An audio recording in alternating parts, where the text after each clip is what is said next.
আলাইকুম। আমরা আজ মদিনায় উপস্থিত, মদিনা নামক স্থানের মধ্যে অবস্থান করতেছি।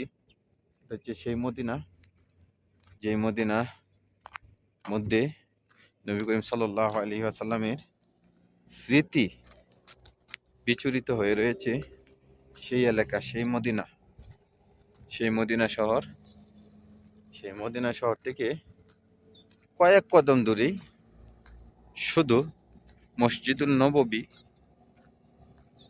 পাশেই পাহাড়, মসজিদুল নববীর সাথেই পাহাড়।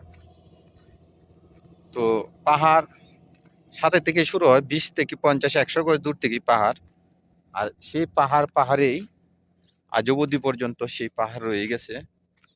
পাহাড় কমতে নেই, পাহাড় দিন দিন বৃদ্ধি হচ্ছে। সৌদির বাদশা এই পাহাড়গুলিকে সংরক্ষণ করে রেখেছে। কোনো একটি পাহাড় কাটে নষ্ট করে না।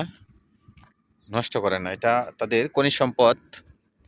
পাহাড়ের পাথরগুলি এটা তাদের খনিজ সম্পদ।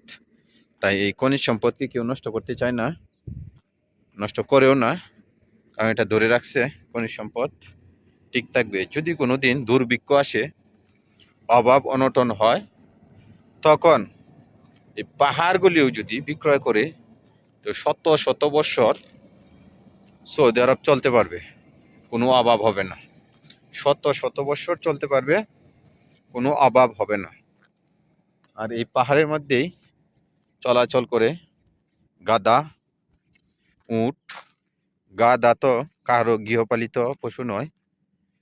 এই গাধাগুলির খাদ্য আল্লাহ পাক রাব্বুল আলামিন এই গাধার খাদ্যগুলি এই পাহাড়ের পাথরগুলি ছাটে আর তার জীবন নির্বাহ করে। দেশে তো ঘাস ছিল না, এখনো ঘাস নাই, কিছু কিছু ঘাস আছে। এই ঘাসকে পাহাড়ের মধ্যে উট এবং গাধা তাদের জীবন নির্বাহ করে। তো আমরা পাহাড় সম্বন্ধে আজ অনেকটা অভিজ্ঞতা হইলো, বা পাহাড়টা আমরা ঘুরে ঘুরে দেখলাম যে পাহাড়ের কি অবস্থা, পাহাড় কি জিনিস। সকলে ভিডিওটা বেশি বেশি করে শেয়ার করে, লাইক কমেন্ট শেয়ার করে, সাবস্ক্রাইব করে আমাদের চ্যানেলটির সঙ্গে থাকবেন। সকলকে ধন্যবাদ।